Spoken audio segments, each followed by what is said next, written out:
What's up? What's up? What's up? It's the Coast to Coast Guard, the podcast with the most guard. We're your hosts, Guard. What's going on today, Gavin? How you doing? Chilling, although it's fucking freezing cold here in Kansas City, like -6 degrees. Literally walking from the car to our apartment door with my coffee this morning. My hands damn near fucking fell off. I'm not kidding, guys. I had hypothermia in my fingers. When I got back inside, I couldn't even move them. I was spilling my coffee. I had my coffee in one hand and my hand was like violently shaking, barely holding on because of the fucking -degree weather here. It's absolute bullshit, but I'm guess you can't relate, Zach, coming to us from fucking sunny Los Angeles. Yeah, I was gonna say, can't relate, bro. Oh my gosh. So I paid my dues getting here, right? I wanted to bring my dog to Los Angeles for the holidays, so I had to fucking drive Kansas City to LA. Day 2 of that trip, I did 18 hours straight on the road. It was fucking nuts. But yeah, made it all in one piece. Driving through the Rockies was nuts though, because we were literally like the massive snowstorm that you're talking about. We were like, it was like trailing behind us as we were just caravanning through the Rocky Mountains. But yeah, now that I'm here, it's 70s. It's gonna be like 80 degrees on Christmas. I was like, I got a picture from my dad this morning of him like fucking sitting in his car going to work. It was like -3 degrees outside, like regular temperature. And I was like, yeah, pick the right fucking holiday to get the hell out of town. Yeah, you sure as fuck did, bro. And thanks everyone for tuning in so far. Really appreciate everyone for tuning in. Really appreciate everyone for hitting that like button as you tune in. It's a great way to support the show for free. And shout out to you, Alex, for the first super chat of the live stream. Really appreciate that $9.99 and a kind compliment directed to me as well. So fucking thank you very much, Alex. Gavin, your film Smoking Super Chronic was great. You're really talented. Wow, that means so much, Alex. Really appreciate that. I was just letting Alex know on our last stream about where to find my short films. I'm an amateur filmmaker. So I'm really glad that you appreciated that you enjoyed it. I worked really hard on that one. That's the longest and most ambitious short film that I've ever done, clocking in at 30 minutes. So that was definitely an experience. I made that about a year ago. And I'm glad you liked it, bro. You know, there's some things I wish I'd done differently on that one. You always look back on your old work and you're like, oh, wish I should have done that or something like that. But still proud of that film and really glad you enjoyed it, man. So thank you so much for the super chat. We always appreciate seeing you, bro. Yeah, shout out to you, Alex. I've also seen Smoking Super Chronic, and yeah, it's impressive as fuck, featuring some local landmarks from around where Gavin and I hang out. That was the coolest part to me, was you actually got to film in some really cool spots around Kansas City. Lucky Boys let you film for that one, right? And then also the stock exchange building. So cool stuff in there, man. Yeah, I appreciate that, bro. It was a fun one to make. I need to get working on a new one. I usually try to cook up a short film a year, so it's about that time again. But thank you so much, Alex. Really do appreciate that. And shout out to you, Cassandra. Really appreciate the $5 super chat. Thank you so much for that. That's really supportive. And I see you followed that up with another super chat. Hey, fellas, it's fucking freezing. Yeah, it sure is here in Kansas City. Again, Zach can't relate coming to us from balmy Los Angeles, but here in Kansas City, you don't want to go outside, right? You just simply do not want to go outside. It's really terrible. Thinking about fucking going back to New Orleans here in a sec, but yeah, it's brutal.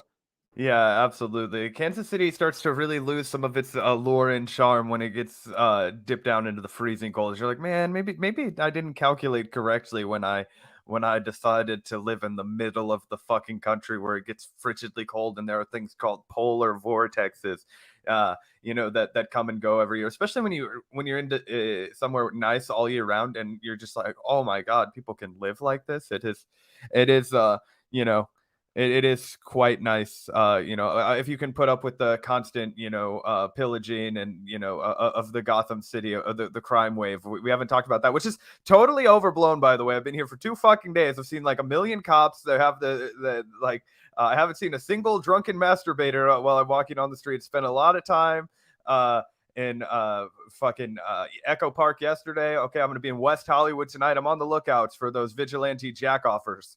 Okay, I'm gonna report on it live if I come across one. But all I've seen is a bunch of pigs. In fact, I got a little paranoid because I was driving around and this fucking cops following me around. It's like just like Kansas City. I'm like, I don't know where the roads are here. Don't pull me over. There's like 18 lanes of traffic and fucking. But anyway, that's neither here nor there. Shout out to you, Cassandra.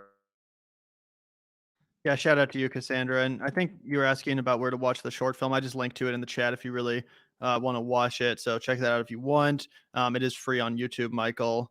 But yeah, appreciate everyone for tuning in so far. I see a lot of familiar faces in our chat right now. Again, I'll remind everyone to please hit that like button.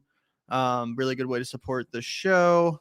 There's a couple other chats I wanted to quickly react to as well. Just yeah, what's up, Drew? How's it going? What's up, Tyler? Appreciate you tuning in today.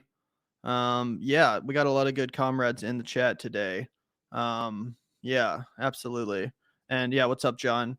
Looking forward to the show today. We got a great show for you guys today. Couple stories around the holidays. There's never a ton of stuff popping off. You know, everyone in this space seems to kind of take a little bit of a break, understandably. But we were able to scrounge up a couple interesting videos and stories that we thought would be worth reacting to today. Have you checked out this rising debate that I wanted to talk about, Zach? It's pretty crazy. This one I actually haven't, so I'm super excited to get into that one for the day. I did watch the Joe Rogan clip, and I know there's a few other miscellaneous stories that we can get into. So super excited to dive into that. Do you want to start by shouting out the lovely patrons, the Patreon guard over here, the Vanguardians, the comrades, the lovely people that keep the lights on at Casa del Vanguard? They keep us coming at you guys, keep us in work, as they say. Shout out to all of you for tuning in, helping the show stay afloat. You're all comrades to us. Just hit that like and subscribe button. But we'd like to shout out everybody that supports us on Patreon at the beginning and end of every episode. Links in the description. Y'all know what to do. Yeah, huge shout out to the patrons. Thank you guys so much for the support. As Zach said, the link's going to be in the description as always. Hit that up if you enjoy the show and want to see more. Keep us sustainable. It is the best way to support the show alongside those generous super chats. So we really appreciate you guys for the support. And yeah, links in the description if you'd like to have your own name up there on the shout out screen, plus get access to our Discord community and other perks. Hit up that link. Consider supporting the show. It really, really does help out. And like I said, it's probably the best way to support the show. However, if you're not able to support the show that way, we understand. It's tough out there with this inflation. So we really appreciate everyone just hitting that like button as well. If everyone could just go ahead and hit that like button right now, that's another awesome way to support the show. We really appreciate you guys for doing that. It really does help out more than you might think, just hitting that like button. And Drew wants us to know that he's already hammered, so we can't hold anything he says against him. I'm also a little bit hammered. I've been sipping this V8 Bloody Mary, so it's kind of like a low budget Bloody Mary. I just threw some spicy V8 in with some vodka, and I'm feeling pretty good, man. I'm feeling pretty good. I wouldn't say I'm hammered, but I'm definitely feeling a little tipsy tonight. Good, good. I'll hold it down. I've got a nice cold brew and coconut milk here. Really, really digging the sunny weather vibes over here. So been taking that in. Did do some wild cocktail drinking last night over here at Los Angeles. You guys have a lot to offer. Went to the freaking Death and Company bar in downtown LA last night, and I was like, I mean, Death and Company, for people who are cocktail people, they've written like all of the biggest books on cocktail bartending. They are the reason that the mezcal thing happened in America, basically, where you would see like mezcal old fashioned, mezcal Manhattan, like trying to bring it into the forefront of like the modern American like drinking palate or whatever. So it's like basically Mecca for bartenders. So I went there last night. That was a lot Is of that fun. just a bar? Yeah, there's a couple of them. It originally launched in New York City, but they have an LA location. And yeah, it's a real crazy spot. Interesting. Very like low lighting, really innovative kind of like super craft cocktails. I drank eggnog that was very wild.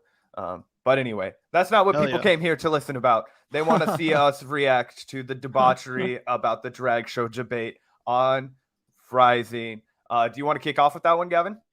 Yeah, we can start with that. And yeah, speaking of mezcal, I remember a couple of years ago when I was working over at Mission Taco Joint, which is like a Mexican restaurant, has a big tequila bar. I started getting really into tequilas and mezcal, and I thought I was so fucking hip for being into mezcal. I was like, oh, no one knows what this is. Mezcal. Did you know that fucking all tequila is actually a form of mezcal? All this shit. And then I remember reading an article being like, mezcal is actually like the number one, like most in vogue spirit in the country right now. Apparently it was like the most like up and coming spirit. I was like, I thought I was a fucking hipster, but apparently I was late to the party. Everyone else was already on that page. But I do fuck with some mezcal.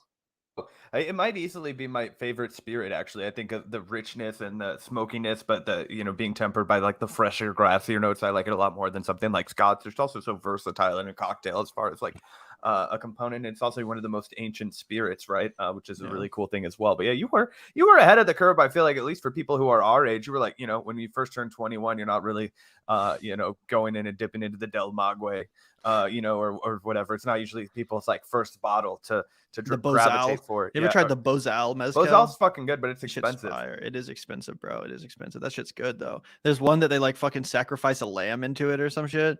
At least that's what the bartender at Mission Taco. He was like, they every batch they sacrifice a goat, and I was I like, bet well, that's kind he's of full fucked of up. shit, but Maybe, but still, I was like, damn, that's metal. I don't approve as a animal rights activist or whatever, but like that is kind of metal. You can't deny it. Rest in peace. But also shout out to you, Alex. Smoke some legal Cali weed in Cali, Zach. I'm sure he's on top of that, Alex. don't have to tell me twice. I actually haven't been to a dispensary since I've gotten here yet, guys. But I'm sure I'll make time to do so before we leave. Gotta go burn the Yuletide log, as they say. Absolutely. So thank you so much, Alex. Really appreciate that. And also thank you so much, Comrade, for the $5. Will you guys react to Zelensky's visit to Congress? Um, yeah, I mean, we can talk about it a little bit. I don't know what else there is to say other than like, maybe we should be spending billions of dollars on the American people and healthcare and housing for the homeless and all this stuff instead of, continually funneling it into Ukraine with basically a blank check. But yeah, did you have any thoughts on the Zelensky visit, Zach? I, for one, was deeply offended that he had the audacity to show up to our White House unadorned by a suit and tie. No, I thought that was like a big meltdown point on like right Oh wing yeah. Twitter. I was like, this guy. I don't care that he's a wartime president. You come to the White House and you wear a Saga suit and and Jetty tie. be Yeah, like, dude. So literally gets pissed off about that. He's like these guys coming into our finest institutions dressed like slobs, like like put some effort, take care of yourself, show up in a suit jacket and tie if you're coming into the fucking White House or congressional floor. Goddamn, I never gave a shit about any of that. Who fuck if I care? I'm not like one that's really into the pageantry of all this bullshit. It's like we're there to pass laws. Let me see how the sausage is made and wear whatever the fuck you want. You're not distracting me. Why your suit jacket and tie, like what is this? Jimmy Carter wore a sweater like in the 70s and everybody freaked out. Barack Obama, I think, with the tan suit, right? Like all these different things. There's always some kind of scandal about that. I don't know if that's real. it's fake. It's That fake. has to be fake, but It's like, photoshopped. yeah, that's obvious. Yeah, obviously, it has to be fake, but like, very funny. And yeah, look, all there is to really say is that they're gonna parade the guy around. We're gonna keep giving him billions of dollars. The weapons manufacturers are gonna be happy. The rest of us are going to be sad. So not much to analyze there. This is one of those like par for the course. Like everything is in the image here. It's like, yep, we're selling this war to the American people. Like here's the hero guy, and we're going to keep giving him cash. Yeah, that's pretty funny. And shout out to you, Alex, also for the one. He looks like a short-haired Lee Camp. Kinda. I guess I can see where you're coming from. I probably wouldn't have made that connection myself, but I guess he has some Lee Camp vibes going on.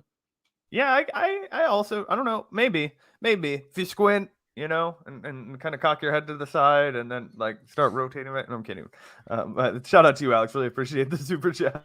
I guess that means he'll never come back on the Vanguard. Yeah. Zelensky and Lee Camp both never coming back on the Vanguard. That was that's for sure. It's okay. Yeah. Oh god. And thank you, Kevin Maxwell. I don't think we've ever seen a super chat from Kevin unless I forgot, but shout out to you, Kevin. Thanks so much for the super chat. 420 Night Guard. Hey, what's up, bro? Yeah, thanks for tuning in. And yeah, like I said, I've been, sipping this little shitty Bloody Mary over here. Probably smoke up after the show. But yeah, 420 it up, bro. I would definitely have remembered a super chat from a man named Kevin Smith. It's the Kevin Smith, guys. Holy shit, he found us. He found us on the internet. Oh my god. No, shout out to you, Kevin. I really appreciate that. I imagine you get that a lot. That's why you've specified your name as Kevin Maxwell Smith. So I just probably brought up a bunch of bad memories for you. No, I'm kidding. But anyway, shout out to you, Kevin. Yeah, thank you so much, bro. We really do appreciate that. And yeah, let's get into our first story for today. Saw this debate yesterday on Rising. Um, this was an interesting conversation, continuing kind of the culture war discussion about drag shows and whether or not it's acceptable for adult parents to take their children or younger members of the family to an environment in which there's going to be drag performances. This specific drag show in question was actually protested by literal fucking Nazis, which led to an interesting debate between Bree and Robby. It gets a little awkward, guys, a little more than I was expecting.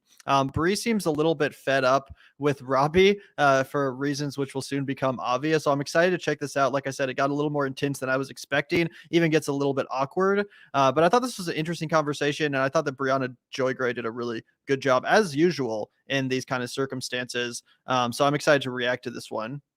Hell yeah, let's ramble on. Absolutely. And before we get started, shout out to you, Alex, once again. When Missouri has weed shops, will you do a show high? We've done many shows high, Alex. It won't be a first, but yeah, we might do a celebratory stream when recreational cannabis finally goes into effect. I think come February here in Missouri. Zach already has his medical card, so it's already legal in this apartment. But you know what I'm saying? But yeah, we'll probably do something like that just to celebrate. Oh yeah, that'd be fun. I think February 6th is when you can like legally recreationally purchase pot in Missouri. And yeah, sorry to burst your bubble, Alex, but we've been getting stoned on air for fucking years now, and fucking you know, that's just, yeah. People always wonder what's the secret sauce here, huh? Yeah, what do you think? Absolutely. So thank you so much, Alex. We really appreciate the support, bro. And yeah, let's take a look here, guys. I thought this was an interesting discussion. I'm excited to hear your reactions, Zach. Some pretty dumbfounding takes from Robby, if I do say so myself. But let's not, spoil anything. Let's go ahead and take a look. Armed neo-Nazis and a leftist gun group went head-to-head outside an all-ages holiday drag show over the weekend, according to Dallas Morning News. This is just the most recent episode in a slew of confrontations stemming from anti-LGBTQ advocates. The group Protect Texas Kids has been protesting drag shows across the state for the past 6 months in an effort to stop children from being allowed at these performances. And though they maintain no connection to the neo-Nazi group, about 10 members of the neo-Nazi Aryan Freedom Network showed up anyway. Members of the group and counter-protesters were strapped with the guns, but no arrests were made because nobody drew their weapons. I guess I would be interested to know more about what the non-Nazi participants in the protest did to, were they aware that the neo-Nazis were going to be there? Did they try to dissuade them from participating? Did they denounce them? Did they say, we want nothing to do with you? Or was it like a small group of people of which a substantial number were neo-Nazis? Do you know what I mean? Because it's not, look, if you have a giant protest, you're not necessarily, I don't think, responsible for every person every kooky person who wants to associate with your cause and is vile in every other way or something. LOL, the kooky Nazis just happened to show up at the protest. Oops, look at these kooky fucking Nazis over here. LOL. So yeah, the thing about protesting is if you're part of a protest movement and you're out in the streets protesting or doing whatever sort of demonstration, and all of a sudden a handful of fucking literal Nazis show up, maybe first off, you should reconsider your goal as a protester and why your goal would also be attracting, again, literal fucking Nazis to show up and join you arm in arm to protest by your side. First of all, maybe you should do some self-reflection and think about that. But second of all, and here's a word to the wise as someone who has participated in a few protests myself, luckily never under these circumstances. But if you are protesting and all of a sudden some actual fucking swastika flag waving Nazis show up, maybe you should tell them to get the fuck out of your area, to get the fuck out of your movement, that you don't want anything to do with these fucking people. And if not enough people within the protest movement, which you're a part of, makes that clear and says, hey, get the fuck out of here, and all of a sudden you are standing arm in arm, side by side with fucking swastika flag waving Nazis, maybe you should consider the fact that you are part of a Nazi movement and that the people you're protesting with are okay with that. Again, if you're protesting somewhere and the fucking swastikas come out, and you don't get the fuck out of there, then you're basically implicitly saying, I'm cool with this and I'm okay to protest with these people. Yeah, 100%. I've never been to a protest where you wouldn't just immediately turn all of your attention violently and vilely towards just getting those motherfuckers out. So just to be like, oh, I wonder if it was just a few bad apples over here, Oh, I wonder if it was just a couple of guys over here, just some kooky guys, just these misunderstood guys over on the internet, good kids, really. Oh, just some friendly Joes. They might disagree, what's going on. Definitely underplays the actual threat of the actual, violence. Everything cool, bro? Oh yeah, everything's great. But yeah, totally 100% agreed. And by the way, shout out to you, Day Man, Fighter of the Night Man. That's a cool name. Thank you so much for the $10. First super chat. I'm a Patreon member with a different screen name. Just wanted to say happy holidays to y'all. Well, happy holidays right back at you, man. Really appreciate that. Thank you so much for the support on Patreon as well. That's really kind of you. So thank you so much. And shout out to you, man. Yeah, shout out to you, Day Man, Fighter of the Night Man. Oof, that's a mouthful, but really appreciate that $10 super chat, and happy holidays to you as well. Absolutely. Thanks so much, man. So yeah, interesting way to start this debate from Robby saying like, well, it's not the fault of these, right-wing fascists that some kooky Nazis showed up and happened to protest right alongside them. Anyway, let's keep watching. Like that necessarily maligns you. The bigger a protest movement gets, the more that's bound to happen. That happens to the left as well.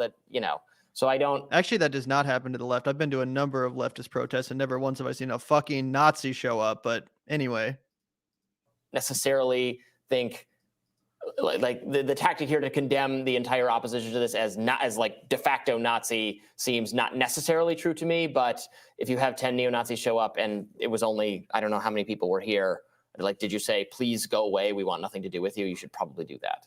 This ended up being an issue there was some Turning Points USA event, right? Where a bunch of Nazis showed up, and the argument that came from, liberals was, did you discourage? I mean, similar to what you're pointing out, did you discourage the Nazis? Why is it that it turns out at all your events, Nazis show up, Nazis aren't showing up at my events?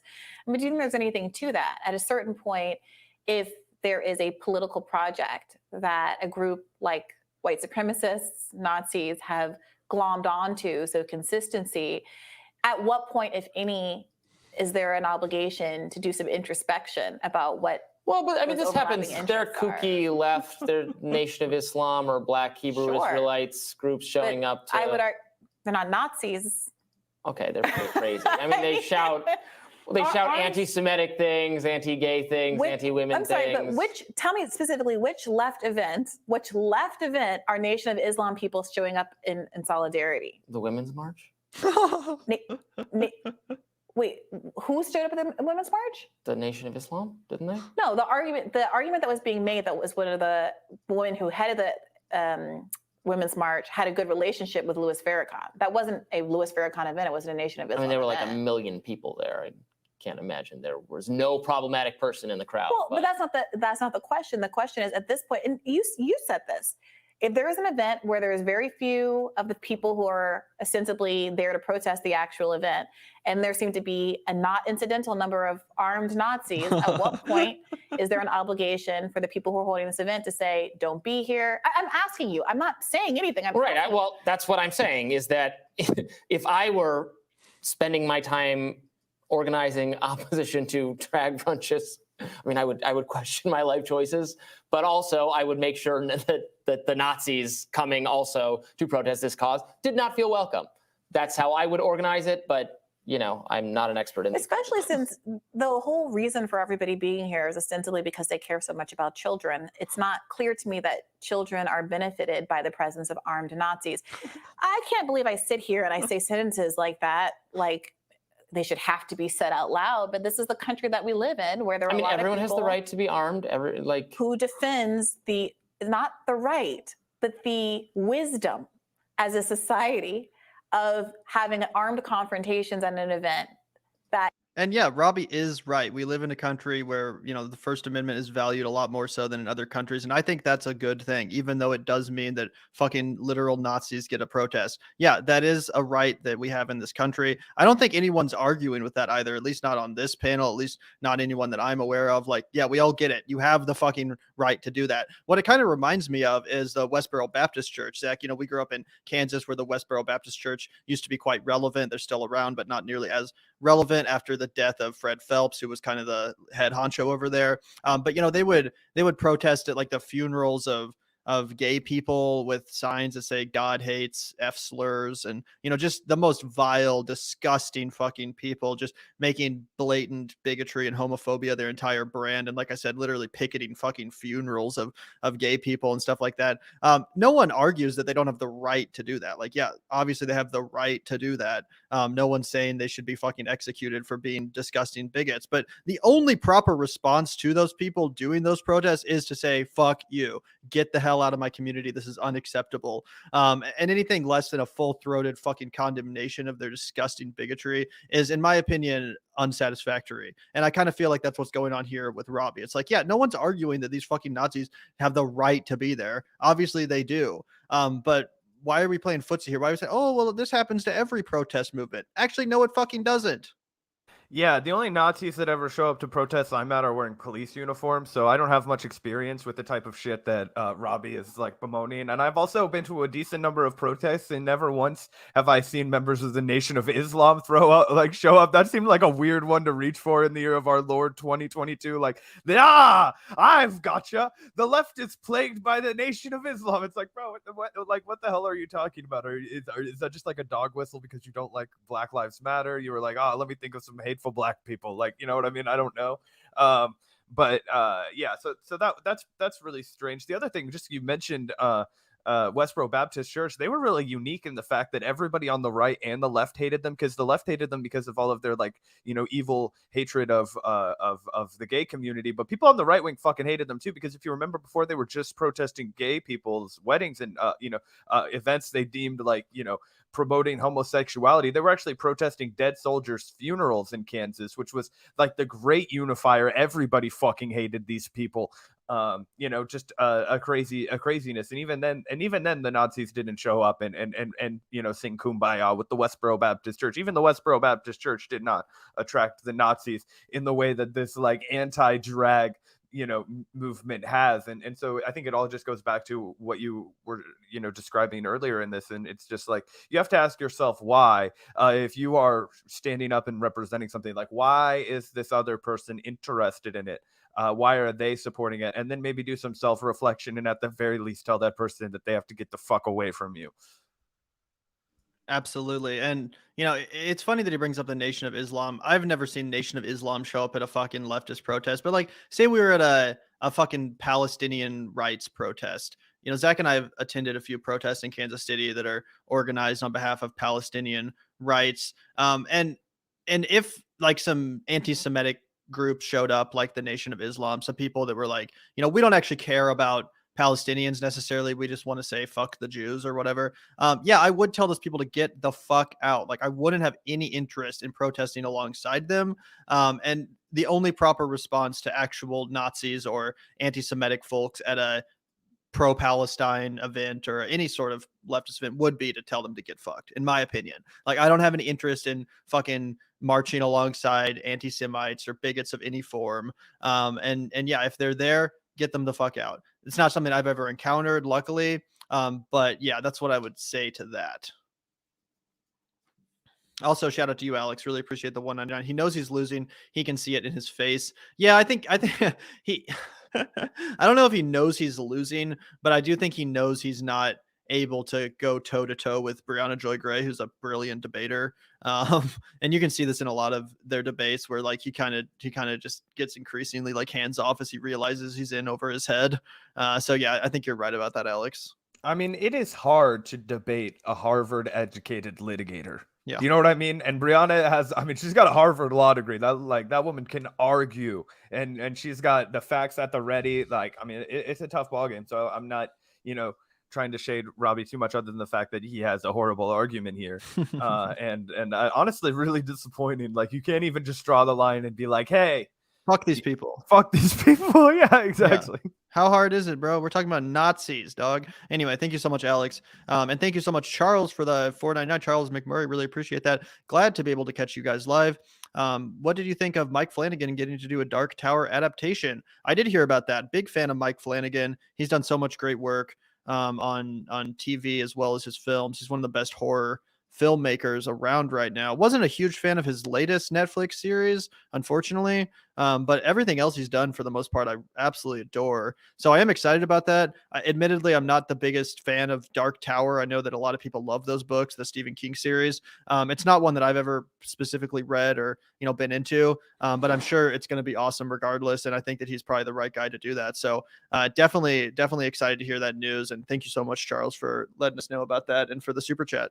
Yeah, I normally really like Mike Flanagan. I think he's made a lot of great films, and I also liked Midnight Mass a lot. Didn't like the Midnight Club or whatever the hell that was. He only directed 2 episodes of that, and you could really feel it. Like the first 2 were okay. Like it was setting up a kind of easy good story, and definitely not as good as what, or ambitious as what Midnight Mass was trying to accomplish. But then with it just really shit the bed, and I didn't even finish the show. As far as the Dark Tower adaptation goes, I think he might do a great job with it. The last time they tried to do a Dark Tower movie, I didn't go see it. I heard it was terrible. It had like a big cast, like Idris Elba and like Matthew McConaughey, and all these people were in it. But I was like, I'm not gonna go see it. It got panned at the by the reviews, and I was just like, okay, well, this is not worth my time. I have read The Gunslinger. My homie, shout out to Christian Klein. That dude Is that part of the series? Yeah, that's the first book in the Dark Tower. Okay, gotcha. So that one I've read. Good book, really trippy and psychedelic, but I never got around to reading the rest of it just because they get really, really fucking long. And I'm not like one of my hot takes is that like I don't think you really like need as much rambling as Stephen King provides you in his bulkier works. Like people like I know people like it or whatever, but I'm like after you read his memoir and you're like, oh, that dude was coked out to shit and he was always drunk and he doesn't even remember writing like some of his most famous novels. You're just like, oh, that makes sense because you were just like fucking just coked out, just fucking yammering and talking to yourself, right? And you're just in your own world, and you have such an impressive mind that you're able to just channel that and like fucking build your own world and do all of your, output under those, cognitive impairments. But they haven't always been for me. But I'll probably check it out if Mike Flanagan directs a feature. Oh, same. Absolutely. And yeah, I loved Midnight Mass. And actually, shout out to you, Jake. What's up, Jake? Dr. Sleep is the only fucking Mike Flanagan film I haven't seen. I keep putting it off for no reason because I love The Shining and I love Mike Flanagan. But for some reason, I just have never watched that one. Didn't you recently check it out, though, Zach? Yeah, I watched it this Halloween, part of like when I was checking out a bunch of horror films. Dr. Sleep is based actually, and I understand why you'd be skeptical about it, Gavin. I put it off for a long time too because it's like, oh, come on, leave The Shining alone. You're not going to do anything good to The Shining. Just leave it the fuck alone. It's a masterpiece. Like, how dare you even think you could pick up where Stanley Kubrick left off? Kind of all those intrusive thoughts, right? But then I watched it and I was like, no, actually, Mike Flanagan understood the fuck out of The Shining. He was the guy to do it, and it's really just like a spiritual continuation in a way. I don't want to spoil anything for you, but it doesn't do a lot of the tropes that you would worry it might. Yeah. Interesting. I'll definitely have to check that out. And thank you also, Alex, once again for the $9.99. Sorry, we're off on a tangent now, but it is what it is. I really appreciate you, Alex. There was this alien book he wrote on opioids, and it was terrible. Forgot the name. LOL. That's pretty funny. Yeah, I've actually never read any Stephen King books, only seen the movies, and some of which are great. But that's pretty funny, dude. I'll have to look into that. Yeah, I mean, the dude is really honest in his memoirs, right? He was a raging alcoholic, and he would do cocaine to stay up, so he could write, and he would smoke Pall Mall cigarettes, one after the other in his office, and that was, for fucking decades, that's what this dude did, and that's how he put out so many fucking books. It's insane. It's also wild that before he became a writer, that he was just like a dirt poor teacher in like a small town in America. There's a lot of interesting shit about Stephen King. If you don't let his like kind of like neoliberal politics, I know a lot of people, like we've dragged all those people sometimes on our show. If you don't let that get in the way, like a lot of people have terrible politics, he seems like an interesting fucker. Oh yeah, he's definitely had a fascinating life. And thank you so much, Alex. Really do appreciate the $9.99. Also, thank you once again for the $1.99. Walked out of Dr. Sleep, LOL. Well, I guess we're all not fans of Dr. Sleep here. That's interesting, Alex. When we were talking about films on your podcast that we guested on, I thought you had some hot takes. So that's interesting. Let us know what you didn't love about it. But thank you so much for the super chats, bro. That's okay. I had another hot take. The last movie that I remember walking out of was, I think it, well, We walked out of Hail Caesar, but that was for some unrelated. That was nothing to do with the quality of the show. That's was like actually a good movie. Yeah. Yeah, Gavin and I were just, we were really like, it was like, I think it was like my senior year of high school, and we were really baked and we wanted like mozzarella sticks or something. But anyway, but before that, the only movie the movie most recently I'd walked out of because of quality, I've started to like really brace myself and just dig into movies I hate. But I walked out of the Lego movie, which I know a lot of people love, but that just had the most grating humor to me. So I know what it's like to walk out of movies that everybody else is like having Lego a great movie. time with. I was like, everybody was laughing. I was like, this is dumb. I'm going to Half Price Books. Just left AMC 30 and walked down to the bookstore. I didn't see the Lego movie in theaters, but I tried to watch it at home on the computer, and I also thought it was super. I was like, why is this so popular? Like it wasn't the worst thing I'd ever seen, but I was like, what is the fucking hype behind this shit? I didn't get the appeal in the same way that so many other people did, which is interesting because I do like Lord and Miller, the guys that made that. I love the 21 Jump Street movies they did. I actually really like the Cloudy with a Chance of Meatballs adaptation that they directed, the animated film. So big fans of their work, but yeah, also not a huge fan of the Lego movie. But we're so off topic now. We probably should get back to this debate, huh? Yeah, absolutely. We could chop this out of the re-upload if we have to. But anyway, yeah. You are there to protest because you think that the safety of children is on the line. But nothing. It seems like there were protesters, there were counter-protesters, people were armed, but nothing bad happened, and that's nothing how bad it should happened. happen. But we are also talking about this weeks after a shooting at a drag club, an all-ages drag event, in which 5 people were killed by someone who had this ideology of thinking we got to keep people safe from the drag club, so I'm going to go shoot a bunch of people up. And, it's not anybody else's fault of what that shooter did, and we can sit here all day and night and say that nobody has any responsibility for anything, and that's fine. I mean, I'm not arguing with anybody. Mm-hmm. If that's how you feel, that's how you feel. All I'm going to do is describe what happened. What happened is that there were armed Nazis outside of this all-ages drag club because they were there in the interest, ostensibly, of keeping kids safe. That is the world that we live in. Take it or leave it. What is your point? I don't know. If that sounds good to you, that sounds good to you. That sounds bad to you, that sounds bad to you. But I'm not going to be in this position. I'm a little frustrated being in this position of if you say the obvious thing that armed Nazis are bad, you're like a lib or something. Like you're somehow some kind of extremist that wants to, I don't know. It's like such a bizarre upside down universe we live in. Angling for your CNN gig yet again. Oh my God, Brianna betrays her ideals and says armed Nazis are a bad thing. Well, then you put me in the position. I'm trying to say that armed Nazis are not bad. They are, but also nothing bad happened because. Like we're starting not 26 minutes in. It's like, well, of course, if you put it that way, like I have to be on the other side. Yeah, dude, that's what we've been talking about. Yeah, it's fucking crazy. Also, this even regardless of the fucking actual Nazis that showed up here, these people, the supposed like protect kids protesters or whatever that were there, what a waste of your fucking time. Did you know that? Let me look at it. Do you know that 9 million children in America are food insecure? About 8% of children in this country are literally fucking food insecure. Fuck you if you spend your time as a fucking kid advocate for children protesting outside of some harmless drag event in which nothing sexual is going on. These kids are totally fine. Their parents are probably loving and caring and take great care of them. Fuck you if you pretend like your activism in the interest of the children is spent terrorizing families for doing what they want and for raising their kids in the way that they want. There's nothing wrong with, drag queens. There's nothing about drag queens that in any way is equated to grooming or pedophilia. These are all age-old homophobic and transphobic tropes that are used to demonize this marginalized community, which in no way has any interest in grooming children or anything of the sort. It's absolutely disgusting in my opinion. Like I said, fuck you if you're pretending to be an activist in order to obscure your disgusting bigotry. 100%. Yeah.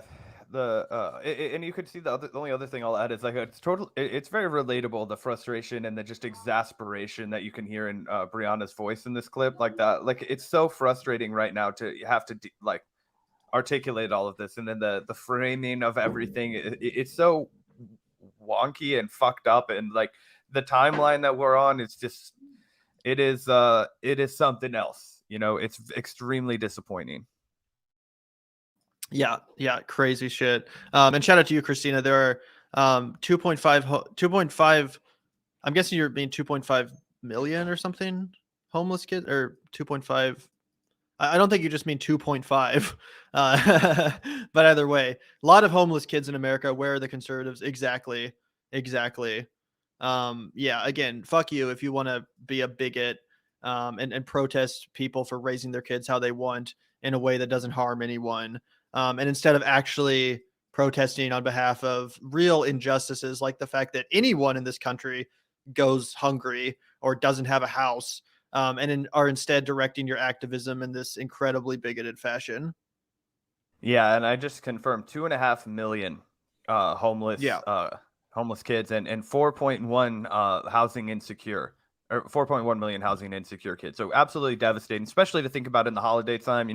That we were talking about this the other day on the podcast. So, like, the great unifier of politics, and this sounds like some fucking boomer kumbaya shit, but like the great unifier of our politics should be children, right? Like the whole thing that we should at least agree on is that we want, and this was like a big theory of America, if you could believe it, at one point, right? Was that your children should actually be better off than you, right? That your children should actually be like, what's the fucking, is it Whitney Houston? The children are the future. You can, you gotta let them show. Anyway, all I'm saying is that when it comes to children, it should be something that is we all basically agree on collectively.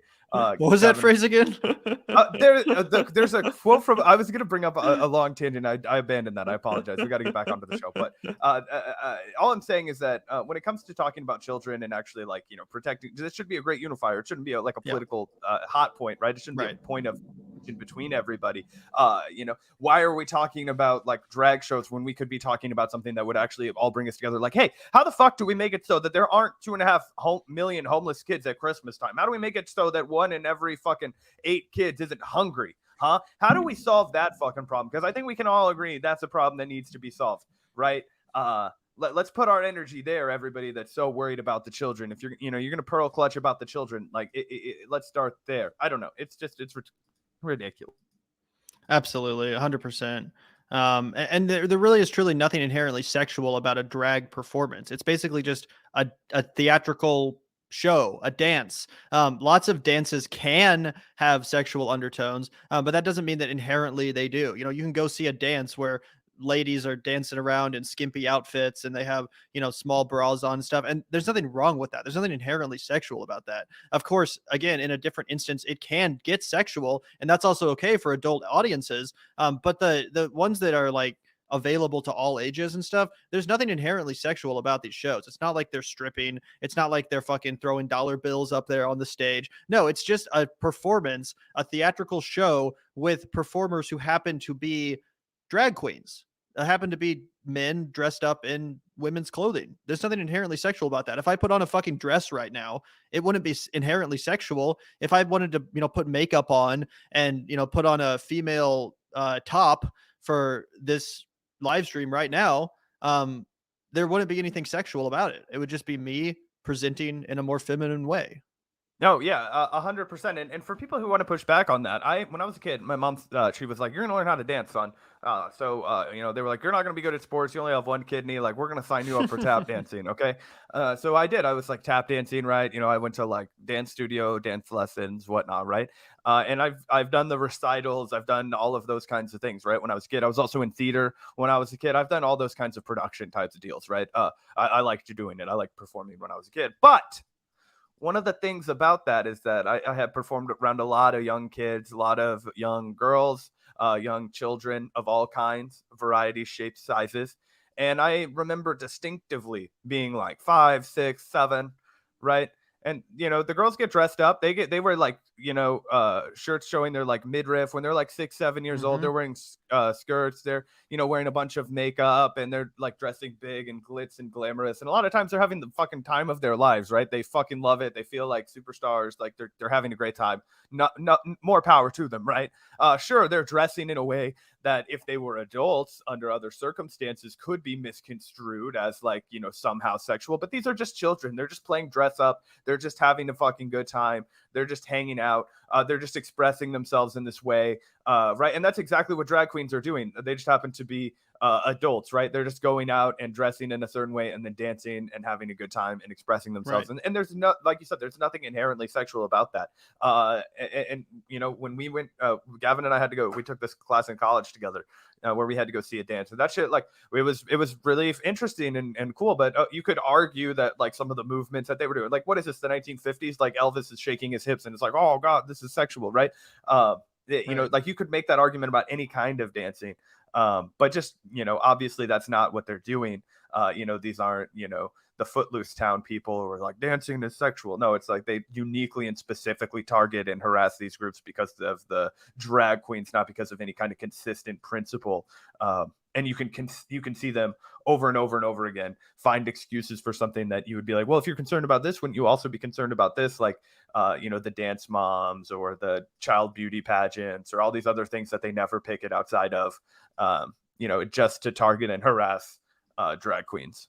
Right. Exactly. And of course, if there is some, you know, dance show out there that kids are coming to where it is sexual and people are fucking stripping their clothes off and shit, obviously everyone would condemn that. You know, Zach and I are not defending that. If that's happening somewhere, then no, that is creepy, regardless of whether the performers are cisgender or transgender or drag queens or whatever. It's just that that's not actually fucking happening. That's not really happening. Most of these stories and most of these protests that are taking place, that's not what's going on. That's just what they're making people believe via this insidious homophobic propaganda. So, you know, that's what I would say to that. If there is an occasion where there's a drag show that is sexual and kids are there, no, I don't think that's cool. I don't think the kids should be in attendance at some, you know, fucking strip club or whatever. No one's saying that. But these events, like the one in question here or the drag queen story hours, they are, you know, family friendly events. It just happens to be that the performers are in drag, which is not inherently sexual, for the 100th time. So anyway, huge shout out to Rainbow Vomit. Holy shit. Thank you so much for the $99.99 super chat, Rainbow Vomit. Thank you so much. That's so fucking generous of you, man. Cannot even put into words how grateful we are for that. Thank you so much. I love when you guys talk about movies and mixed drinks. In my opinion, perspective on current political events is pretty obvious, but breaking down the implicit biases of other media, especially the propaganda function of fiction, is far more interesting and unique to me. Well, thank you so much, Rainbow Vomit. Sometimes we get worried when we go off on those tangents that we're losing our audience and that people don't care as much about films or drinks or whatever as we do, but we really appreciate the fact that you enjoy that aspect of our show. And, you know, that's why we do lean into it. We're like, you know, who gives a fuck? Hopefully some people out there care about this stuff as much as we do. So we really appreciate the fact that you enjoy that aspect of our show. We love talking about film, and especially Zach loves talking about his drinks. So we really appreciate that, man. Thank you so much for the super chat. Thank you so much for the kind comments. Yeah, man, I think that's one of the chief theories of our show, and what makes this kind of a real unique thing to me and Gavin is that we kind of wear our passions on our sleeve, whether that's politics or cinema, or in my case, like the cocktail world, you know, the stuff that's really on the tip of our brain. You know, this is the stuff that we're steeped in. You know, we're really invested in all this, and we try and be authentic versions of ourselves in every way when we're on the mic for you guys. And you know, we also you know, typically tend to think that a lot of the political events are pretty obvious, so we try and focus a little bit on our role as the media cleanup crew, right? Keeping tabs on everybody, talking about why framing is going to come in different forms from different sources, and how media literacy can help you kind of, you know, navigate all of that. And yeah, really just very much appreciate the kind words, Rainbow Vomit, LOL. That's a super generous holiday donation to the Vanguard. We absolutely appreciate it, and we're really glad, you know, and humbled that you like our tangents, because you know, we like going on them. Yeah, thank you so much, man. That's such a generous super chat. We really appreciate you. Thank you so much. And moving on, thank you so much, Das Bloß Fleisch, for the 449. Doesn't Crowder like to wear dresses? Yeah, he does. For someone who's loves to fearmonger about the trans community as much as Steven Crowder, he's been spotted in women's clothes several times, more times than I have. That's for sure. You know, there are a fair number of photographs of me in women's clothes, but I don't know. I think that it's the way that Steven Crowder really you know does the self-loathing thing along with it, that I'm like, who knows? There might be some correlation there as to why he so strongly, comes out in his like hatred of trans people, and then so often is like chomping at the bit to get into a dress, right? Like, again, you can wear a dress if you want to. Like, fuck if I care. I don't care. Young Thug did it, and on the cover of the Jeffrey album, and it was a big moment, right? So you could do whatever you want. But I think with Steven Crowder, there just is a twinge of something else in the water. You're like, hey, bro, like maybe you would stop being this like massive force for evil on earth if you just got to just live how you wanted to. If you just, if you just said, hey, I'm gonna have the courage to just be who I am instead of fucking raining terror on others, he might be better off. Oh yeah. I mean, I don't know if it's a hot take, but I've always felt that at least a majority, probably like 75% of homophobes and transphobes are actually just closeted gay and trans people that are, they're salty because they see other people expressing what they so desperately want to express themselves, but can't because of their, internalized hatred and therefore are resentful of those communities for openly and honestly expressing who they are. So yeah, that's definitely true. Thank you so much for the super chat. And thank you, Alex, for the 199. Child beauty pageants should be abolished. Absolutely. Absolutely. Now that's where the fucking actual grooming takes place. Those things are fucking nasty for a number of reasons. But yeah, you want to talk about sexualizing children? Look no further than the fucking child beauty pageants.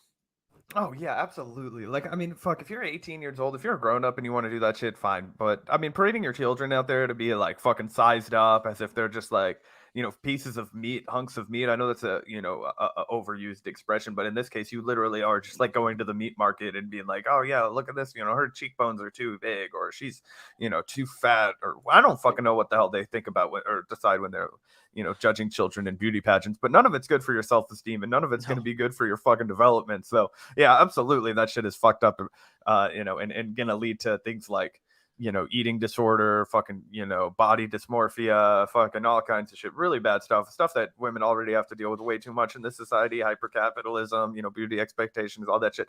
That's a real tree you could bark up if you're worried about children. That's where I would recommend, if you're going to start with something on the margins, like you're like, no, hunger, housing, those things, that's blasé. I want something that's like real fringe on the issue. Just bark up that tree. Abolish fucking child beauty pageants. You got my vote. I'll sign that waiver. Registered Missouri voter. So come knock on my door. Be like, yeah, that sounds like a good idea. Yeah, imagine if there was a child beauty pageant being run by like LGBT folks, and just imagine the fucking freak out that would occur from the right wing. But because they're not run by gay people and trans people, and they're mostly run by straight white people, fucking crickets. So yeah, thank you so much, Alex. Straight really white people appreciate in the that. South. Exactly. Oh yeah, definitely. That's where do you ever see the film Little Miss Sunshine, Zach? I haven't actually, but I've always meant to, because I've heard that Steve Carell and Paul Dano are really good in it. Oh, they're both so good. Everyone's amazing in that movie. Alan Arkin won an Oscar for that. Check that film out. It's a really sweet movie, really funny, and it happens to be about that world of child beauty pageants. Great fucking movie. I highly recommend Little Miss Sunshine. It's one of the real classic indie comedies of the early 2000s. Anyway, thank you so much, Alex. Really do appreciate that. And thank you, Christina. Once again, always appreciate you so much, Christina. The Puritans ruined the U.S. over 200 years ago, and they're still at it. This freak out over the drag queens and all the shit. It's 100% puritanical garbage ginned up by the right wing, as they always do, always trying to scapegoat and fearmonger about some incredibly marginalized and powerless community in order to obfuscate from their own fucking policy failures.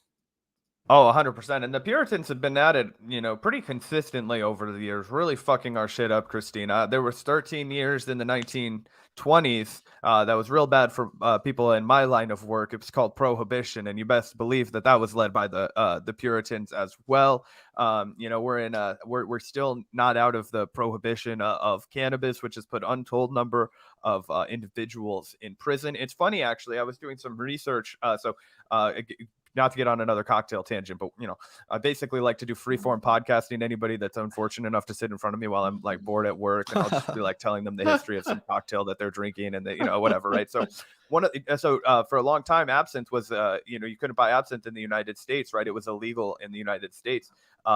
Because of the wormwood, right? And there's not a lot of wormwood in absinthe. It's mostly anise flavored, but the wormwood is like the most well-known part of the absinthe. And anyway, it was basically outlawed in America using the exact same tactics that they used to outlaw cannabis back in the day. It was like, oh, immigrants are going to get a hold of this, and then they're going to use it to rape your wife. Like you're going to trip your balls off, and then you're going to be like out of control. Like, then they're going to be all sexed up because they're tripping like crazy off of the absinthe and all that kind of stuff. So now, of course, that law's expired and you can buy absinthe in America, but that makes sense, because I've always heard that stereotype of like absinthe being like hallucinatory. Like there's a Bob's Burgers episode where Bob like drinks some absinthe and literally starts like tripping, and I was always like, I get that it's like strong and it's percentage, but I never thought it was like legitimately hallucinatory. But that makes sense as to where that would have originated. It actually originates before that, if you can believe it. Like Oscar Wilde would drink a lot of absinthe, and Hemingway and all those guys, and so they love to gin up that kind of like fucking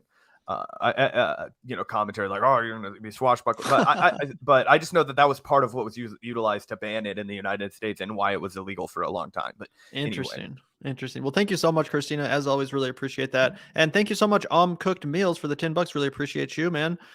In my opinion, drag shows are sexual in nature, but it's not something to shield our kids from. What did you think about them as a child? It's a learning experience, just like attending a baseball game. Yeah, I would have to disagree slightly. Cooked Meals, I don't think that they're sexual in nature. I think that some drag shows are sexual in nature, but just the concept of men in women's clothing performing in front of an audience, as long as they're not doing anything sexual, I don't see what's sexual about that. Like if you had 10 women up on stage and they were all wearing like jeans and a male suit, you wouldn't say that was sexual. Like if you had women dressed up in men's clothes, it wouldn't be sexual. But if you get men dressed up in women's clothes and with makeup on, it somehow is. Like, what's sexual about that? Just because they're wearing dresses and have on lipstick? Like, yeah, if they're fucking stripping, then it becomes sexual. But if they're just dancing, then they're literally just dancing and they just happen to be in women's clothes. What's the big deal? Yeah, I mean, I think that in this case, it might be like it comes down to like how like do you view everything involving gender to be sexual, right? Like I think that could be like a difference in how you would perceive this, right? Because I think from my understanding about Gavin and for myself, like I don't see everything around gender as being like inherently sexualized. So just because somebody is in drag doesn't mean that they are inherently participating in something sexual, right? Just like if I saw a woman dancing, I wouldn't assume that she was like inherently being sexual, right? Like everybody has like you could dance all you want and it's fine. Like go to a fucking Jennifer Lopez concert. Like you're going to see all kinds of dancing and whatnot. And there's going to be a bunch of shouting children and, whatever. It's completely normal. There's nothing wrong with it. Sure. Like it might be mildly like suggestive to like some men in the crowd or people who are, not just men, obviously, but like whomever might be attracted to Jennifer Lopez in this hypothetical fucking situation here. But for the like young girls or children that are in the crowd, they're just having a great time. They're just screaming along. They're just dancing. They're just having a great time. So I would just say it's a lot more akin to that, right? Like, like we don't see people protesting like, oh, you shouldn't take your kid to go see like a Taylor Swift concert because there's going to be dancers that are like dancing around, anyway. But shout out to you, Home Cooked Meals. Really appreciate you sharing your perspective there. And also really appreciate you being a member of the Vanguard. Really helps us.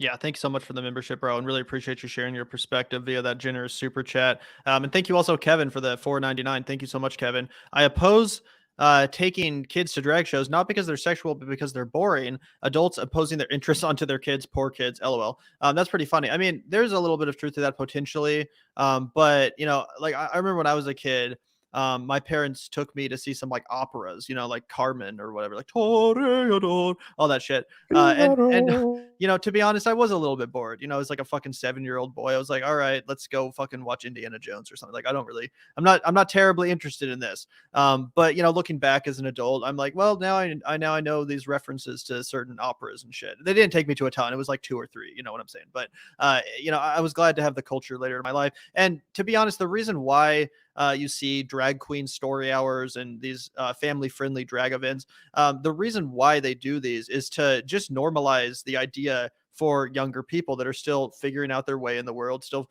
figuring out the very complex world of expression and gender and all this stuff, and so that younger people know that it's okay if you want to express yourself that way. If you're a male who wants to express yourself in a feminine way and wear makeup and put on a dress, like, that's okay. It's nothing to be afraid of. It's totally normal. It's something that human beings have been doing for all of human history. Go back to fucking Roman times and medieval times. You're gonna see drag queens. You're gonna see men dressing up in women's clothes and expressing themselves in a flamboyant, feminine way. And there's nothing wrong with that. And I think it's totally understandable for parents to want to, expose their children to that culture in a way that's not creepy and that's not in any way sexual, but is just in a way so that they know, like, okay, this is a thing.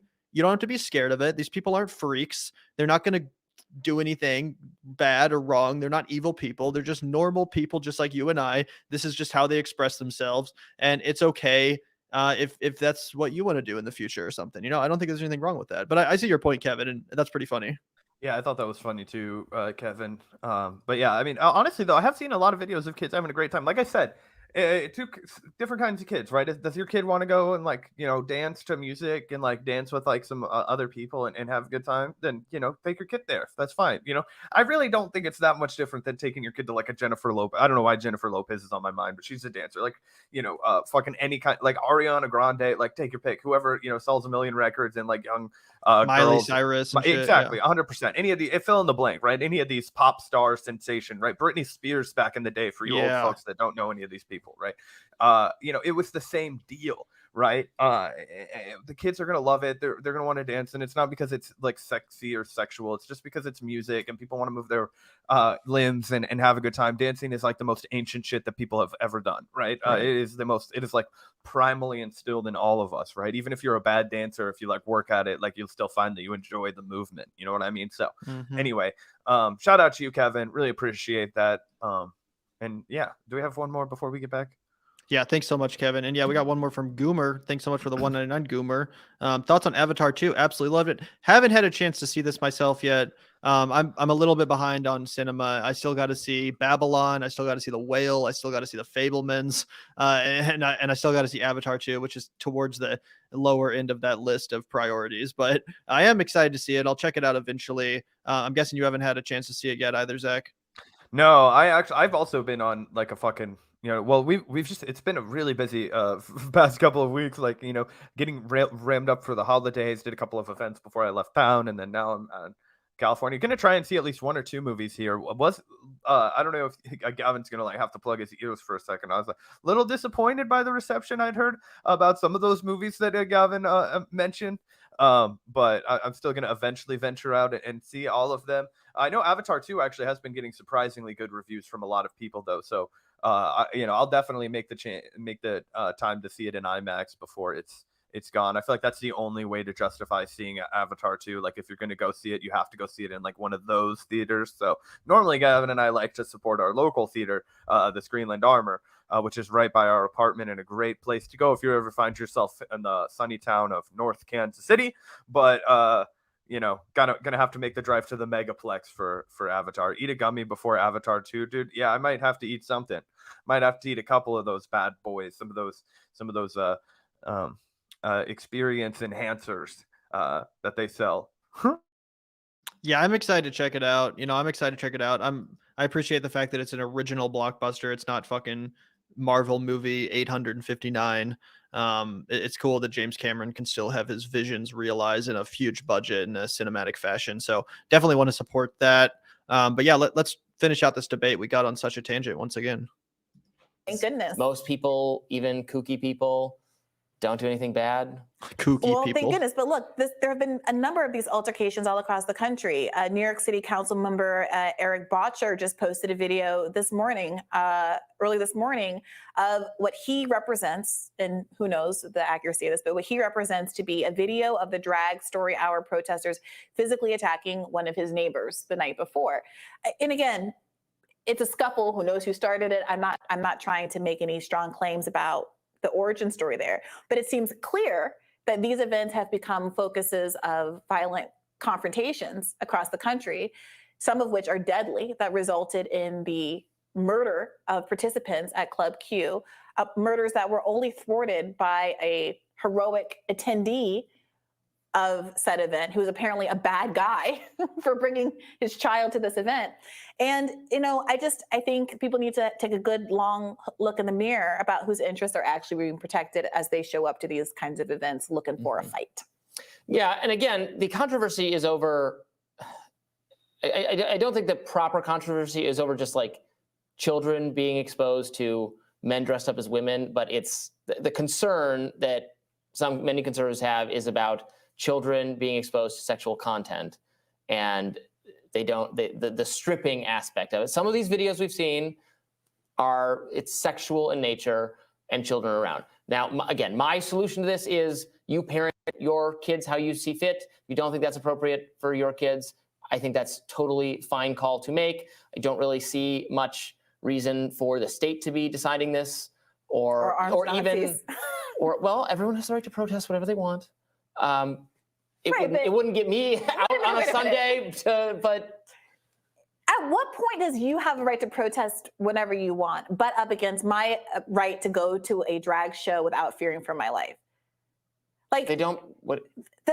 Someone murdered folks at Club Q, which infringes on their right to attend a drag show of their choice. So you have the right not to be murdered. Right, and I think I also have a right not to be intimidated by someone standing outside of the door with a machine gun. They can't stop you from going in. Well, they can't stop you from going in. They can't block the way. I mean, these are very well adjudicated. Yeah, that is fine, but you can't. I'm sorry. What the law permits and what is kind of morally responsible, especially if you're looking out for the interests of kids, are not necessarily the same thing. Okay, from a morally responsible standpoint, everyone mind your own business. Right. That's a perfectly good rule.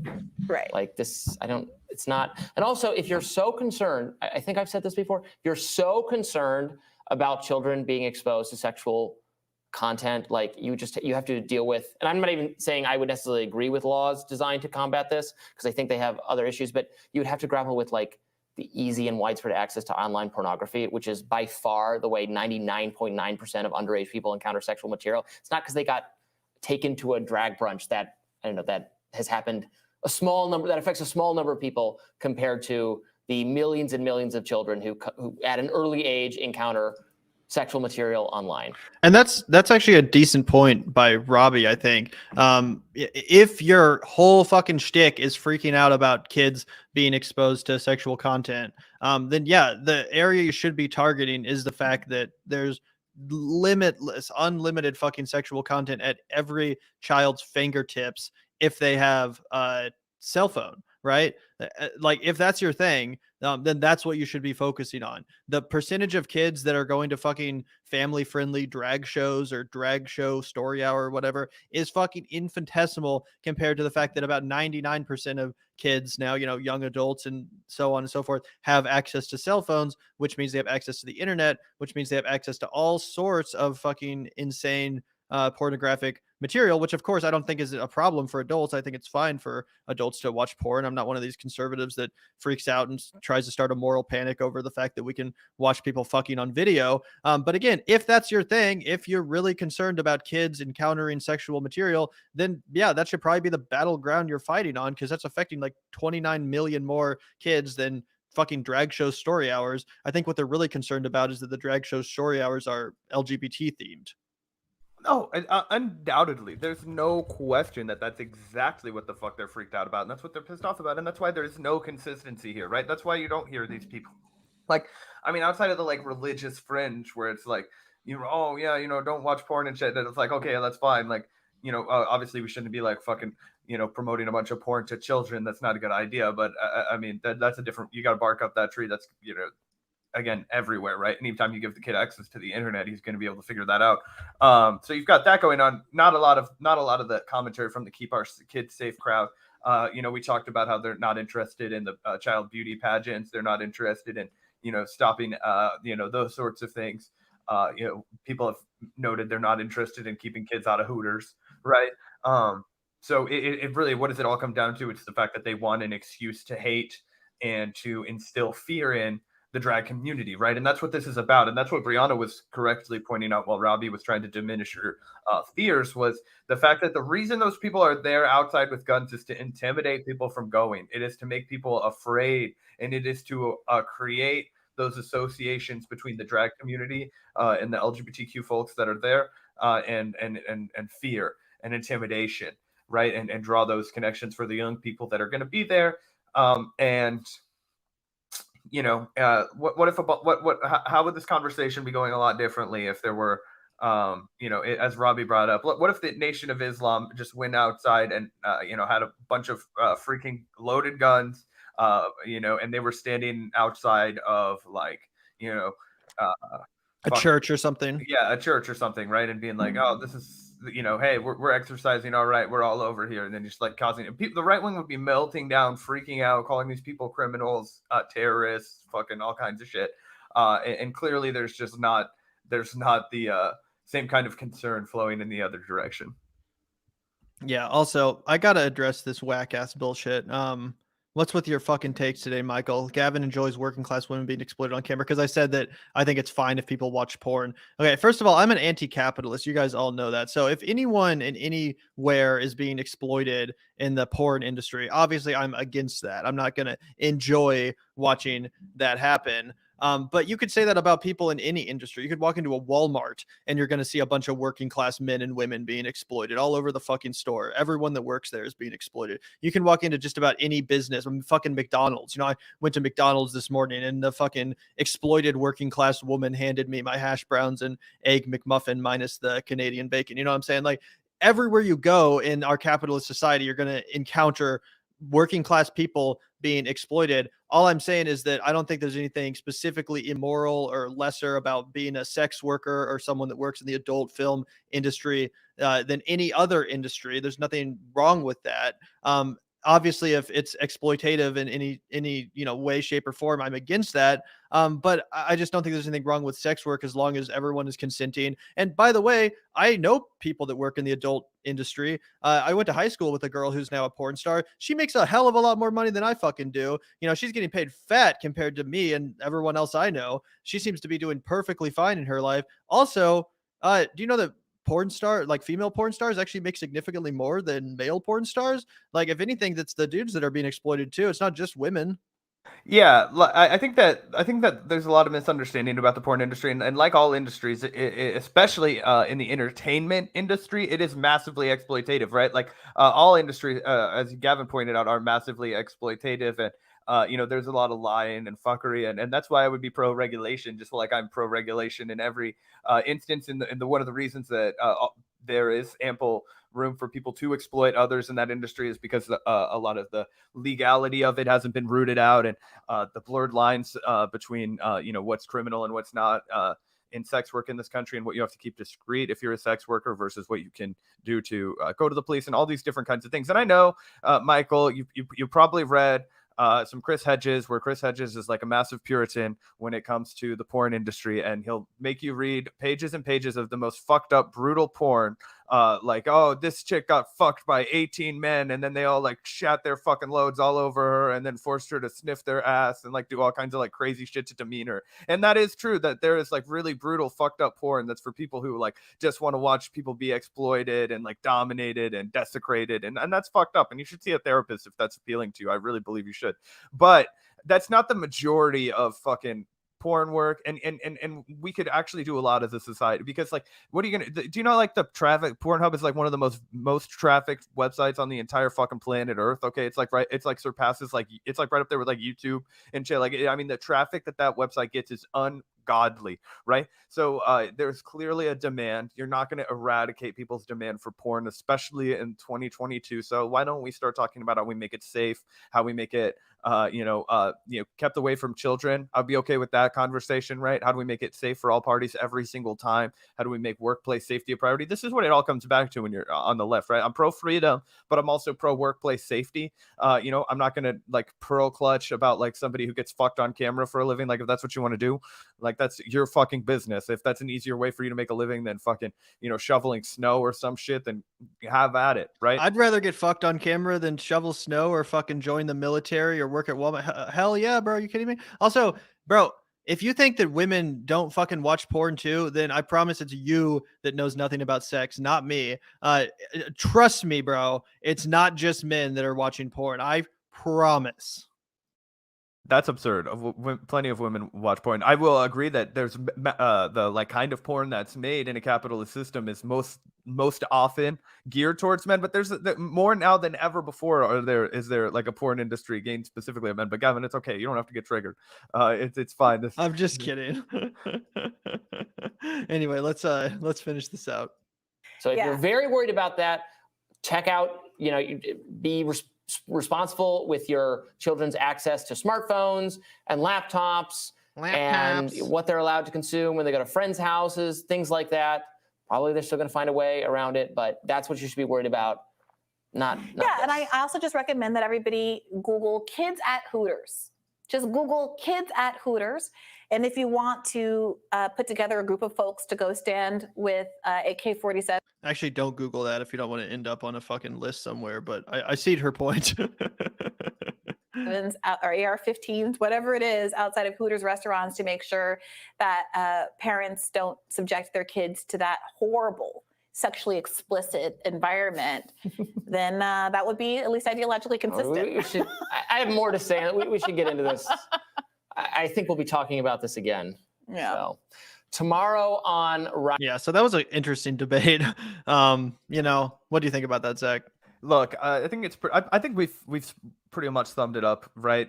This is an insincere line of attack from the people who are feigning their concern about children, right? We went ahead and laid out a shit ton of other more tangible, more impactful ways that you could be concerned about children in a myriad of ways, some related and some unrelated to the sexualization of our culture, the dirtiness of our culture. I mean, God, Jesus Christ, this is so like 1950s. Like, are you fucking kidding me, guys? Come on. Oh my gosh, there's the pornography is everywhere. It's like, oh, like Jesus Christ. I'm like, okay, yeah, the pornography has always been everywhere, right? This is a sex-crazed society. It always has been. This is why it's called America right now.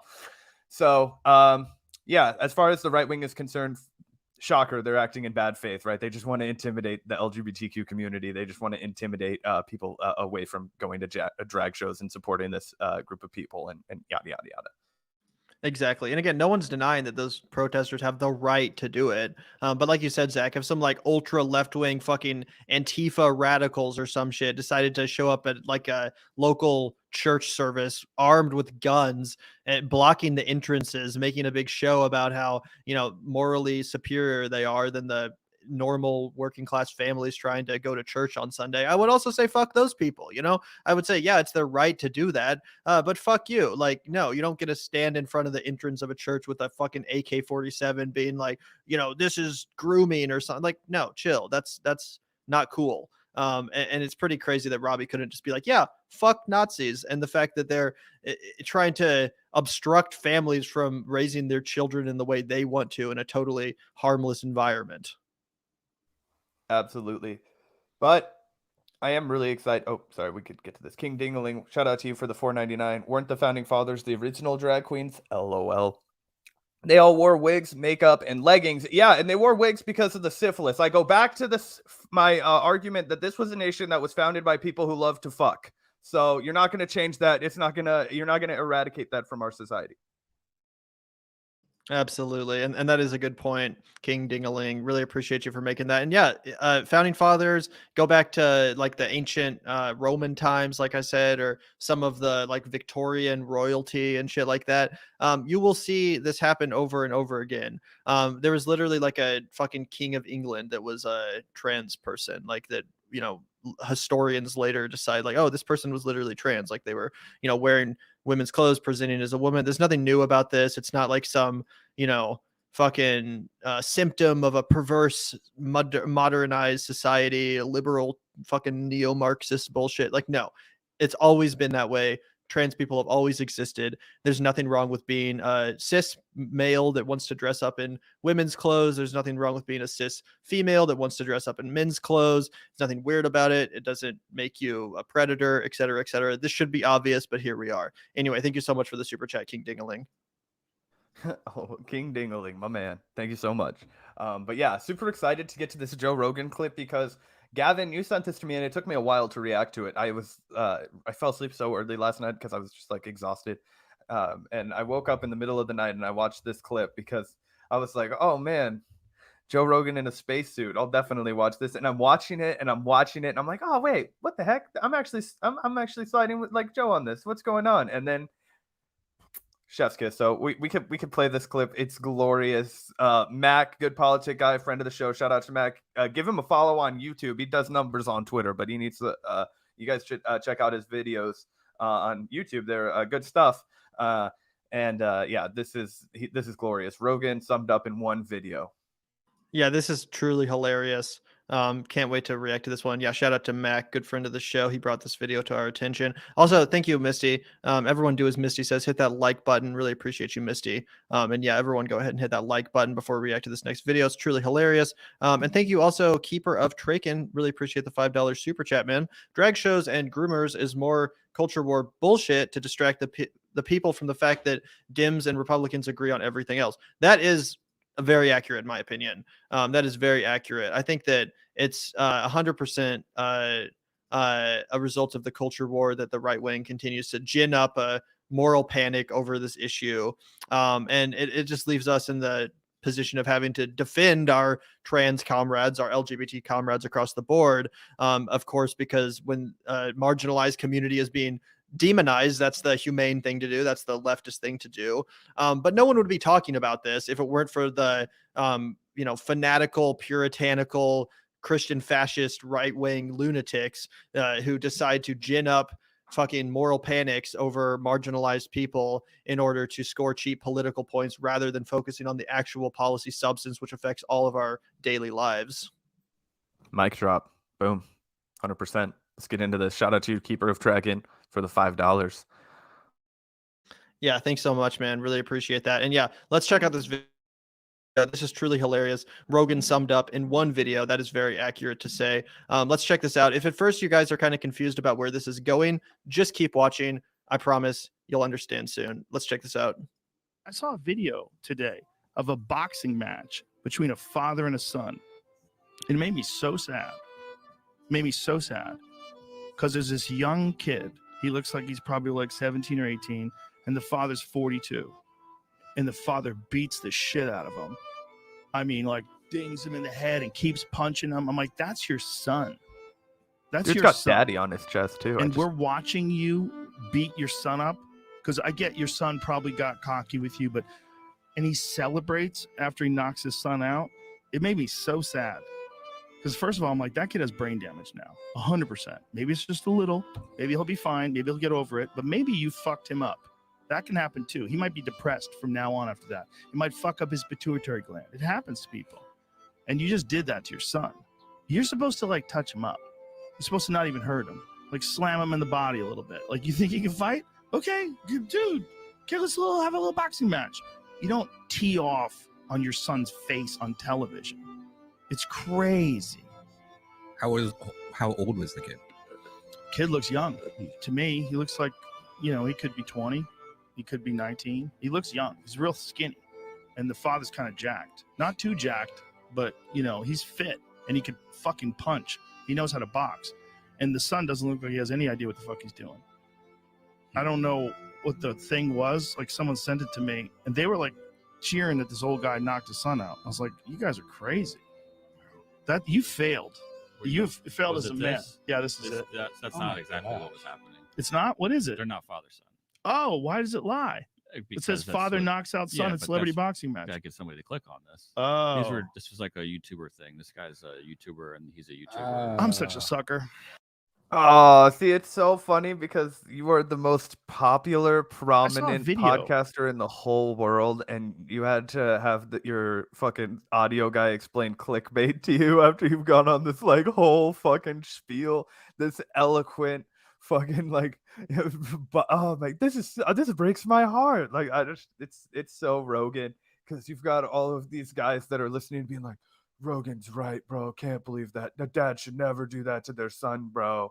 Never do that to their son, bro. For real, bro. That's bad, bro. Yeah, I thought this clip was hilarious. And even if it actually was a father and a son, like, is it really that different than any of the other boxing matches and MMA matches that you commentate on and celebrate? Like, I don't have a problem with it, but like, you're acting like, oh, like they might have done permanent brain damage. I'm like, you could say that about every fucking MMA match you've ever commentated, right? Like, I guess I just don't see how it's that much worse, but who knows? Oh, dude, it's worse. Come on. I guess. I mean, like, you don't have a child, right? But no. Actually, I do. Imagine going in there and like just going in your room and just like kicking the shit out of Sally, just being like, you know what, this fucking cat asked for it, bro. Like you have a responsibility to that cat. Even if that cat attacked you can't just go in there and fucking hit it. Like, that's not a perfect comparison, but like, you have a child, like, you created that thing. Like, you can't fucking go in there, humiliate him in front of national television, beat his fucking ass, I guess, yeah. punch him. Like what are you doing? Like, you'd have to have no morals. Like, like what's glorious about combat sports in a real like ancient way, right? Not to sound like Rogan, Jesus Christ, I almost sound like a parody of myself here, but it's like at its like most pure it's like it's you know, it's like challenging yourself, right? It's about like how, like, it's all about like personal enrichment and like, you know, learning about yourself and challenging yourself to the highest level and all these different kinds of deals. It's not about like just like whipping somebody's ass, right? Like, that's why every like, you know, kung fu movie ever instills in you, you know, like, hey, like, you know, you only fight like, you know, when you have to, blah blah blah, and then, like, or when it's sanctioned. But like, just to go in there and like beat your son's ass and humiliate him, that would be devastating. That would be cruel. That would be fucked up. I agree. It's just as cruel as anyone who ever gets beaten up in the ring in a boxing match. But I'm saying like I think it's all kind of fucked up. Like, I don't have any problem with it. I don't judge it. I think it's a valid form of entertainment, and athleticism in general, I think, is a valid way to, you know, entertain yourself or pursue whatever the fuck. I'm just saying, is it really that much different if the two people in the ring are related versus not? I guess it is, but from a psychological standpoint, I think it's a huge difference. Like, I wouldn't even want to go in there and fuck up my brother like that. Like, I would never, like, I wouldn't be able to do that. Like, you know what I mean? I wouldn't. But if you guys were both like fucking MMA fighters and you were both like professional, like both of the people in the video were professionals, right? Like, if one of them wins the fight, like, yeah, what do you think, it's going to be a draw every time? Like, I don't know. I mean, I don't know. I wouldn't fight my brother. I've sparred a lot of dudes. I've never fought like in front of anybody, right? But I would spar my brother, like, hey, like, you know, blah blah blah, but kind of like Joe Rogan's talking about. But I'm not gonna go in there to like hurt them. Like, I'm like, if you were to go into a fight, like, you have to go in there like trying to hurt that person. Like, you want to fucking hurt them as bad as you can, right? Like, you can't get in that mentality about your family. And if you can, then it's fucked up. It's psychological. Like, imagine somebody that's in your family that you love and care about being like, I'm going in there to fucking hurt you. Like, you don't want to get in that mindset before you, like, I don't know, from a psychological standpoint, I think that fucks with you so bad if that's a family member in there. So you think that whenever two boxers face off, it's never like a brotherly like competition thing? It's always like, let's fucking hurt each other? Oh, dude, at that level, yeah, you're going in there to hurt that person. Like, all right, yeah, you are like, I mean, it's competition, but like your job is to hurt that person. Like if you listen to these MMA dudes before they go into the ring, they're like, I'm going in there with a man who's trying to kill me with his bare hands. Like, I have, like, it is like, I mean, you have to know that because that person knows that you're trying to hurt them badly. So what is their number one goal? To put you out, make you unconscious, hurt you so badly you can't hurt them. That is the mentality that you have to have. Otherwise, you're going to go in there and you're going to get fucking killed. So, fair. I mean, the psychological place you'd have to go to your own fucking son, like, I mean, you know, like, or, you know, your brother or anything like that, that would be so tough. That's fair. That's fair. I guess that I'm not as into the world of fighting as you are, and I just kind of look at it like any other sport where there's like a kind of brotherly agreement, you know, like at the end of the fucking baseball match when everyone like shakes hands, you know, like, good game, bro, like, you know. But I guess it is more fucking vicious and violent and carnal and all that stuff when it's a literal fucking fight. Yeah, and I mean there is that too. Like if you watch these guys that go to fucking war together, like a great example is Mickey Ward when he fought Arturo Gatti. They fought 3 times. This is like a legendary trilogy in boxing that happened forever ago. But you might know Mickey Ward because they made this movie called The Fighter with Mark Right. Wahlberg in it, where he plays him. Anyway, okay, his brother Dickie was his trainer. They go to fucking war together, man. Fucking 12 rounds of just beating the shit out of each other. Just like, I mean, nasty phone booth fighting. And afterwards they're like fucking putting their hands up. But until the fight's over, those men were at war. They were fucking going in there and they were trying to take each other's heads off. And then there's like some sort of camaraderie that you can build between two people when you've just left it all in the fucking ring together. That's for sure. But it's still, I just think from a psychological standpoint, Rogan was onto something. And I'm not trying to sound like a Rogan Simbro on this. I'm really realizing I'm barking. I know what you're saying. But like, I know what you're saying. but like, I do think from like, and as somebody who watches a lot of combat sports, like, has passively, consumed them and like very mildly participated in like kickboxing and stuff in the past. Like just what I've tangentially picked up, the psychological element of that is really what I think Joe Rogan's talking about here. And I actually do agree with it. Like that would be so devastating to watch that. Like I couldn't watch that kind of shit. And I've watched a lot of fights. Interesting. Yeah, I guess where I was coming from is just like I've seen Joe Rogan sit there and go, whoa, like when someone's getting their face fucking beaten in and like bloodied up and their body demolished, like in UFC fights and stuff. And like he never seems to think it's this like intensely traumatic, violent thing and until it's a father son. But I do know what you're saying about the psychological element of it for sure. So that's funny. But ultimately, the hilarious thing about this clip is the fact that ultimately it's not even what he thought it was, and he got played, which is kind of indicative of the Joe Rogan experience. Like, isn't this crazy, bro? Look at this fucking article my friend's wife sent me. The fucking kids in their middle school are pissing in litter boxes and all. Like, actually, 2 episodes later, turns out that was fake news. Sorry, guys. Yeah, absolutely. Fucking hilarious.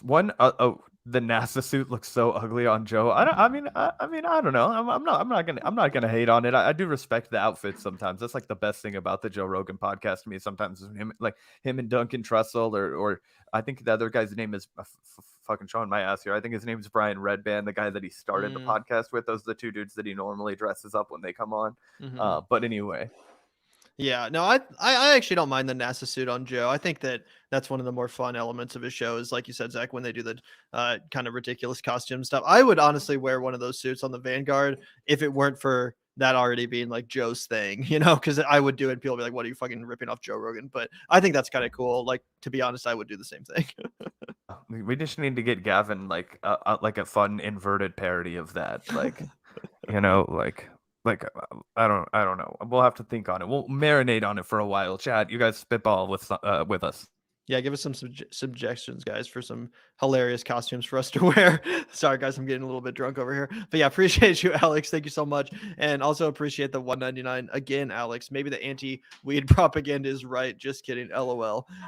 That's funny. LOL. Just in time for Gavin to start slurring his words. No, I'm kidding. I don't think anybody gives a fuck. Shout out to you, Alex, talking to people. Really appreciate your activity in the chat. And happy holidays to you too, Jonathan. Always great to see you in the chat. A long time regular here in the Vanguard chat. Really appreciate that, man. We love seeing you. And looking forward to rocking with you in 2023 as well. Really appreciate that, bro. Yeah, shout out to you, Jonathan. Thank you so much for the $5. We always appreciate your support. Always appreciate your comments in the chat. And yeah, happy holidays right back at you, man. And looking forward to rocking with all of you guys come 2023 as well. We got big things coming in 2023, guys. The Vanguard is just getting started. We ain't going anywhere. And yeah, 2023 is going to be our fucking year, guys. We're going to hit the ground running. Be putting out hella content, finishing up some of these documentaries we've been teasing for a while and more. So everyone stay tuned. We appreciate you all so much for tuning in today. And as always, thank you so much for being part of the Vanguard community. There would be no Vanguard without you guys, or else it would just be Zach and I fucking ranting to ourselves high as fuck in our rooms. Oh, well, yeah, it doesn't have a lot of credibility and clout like it does in like it sounds, right? But anyway, really quickly, before we get out of here, I did want to shout out one more story. I know we teased in the headline a little bit of that Sam banking fraud gossip, and we don't have to get too into this, right? Maybe we'll circle back to it in a couple of days. But just this is crazy. This man, I just want you guys to know that if it comes down to this guy doesn't serve at least 10 years, it is because there is no God and because rich people can do whatever they want and money is our god. That is the only rational outcome. That our government is so fucked that you just cannot put a billionaire in prison, even if you become a billionaire stealing all of your fucking money. So here's the gist, the Reader's Digest. He got a $250 million bail set, right? After he'd been extradited to the United States. And he put up I think he put up his parents' house or some shit like that. And so now he's going to be released on bail, on bond, which is absolutely fucking insane.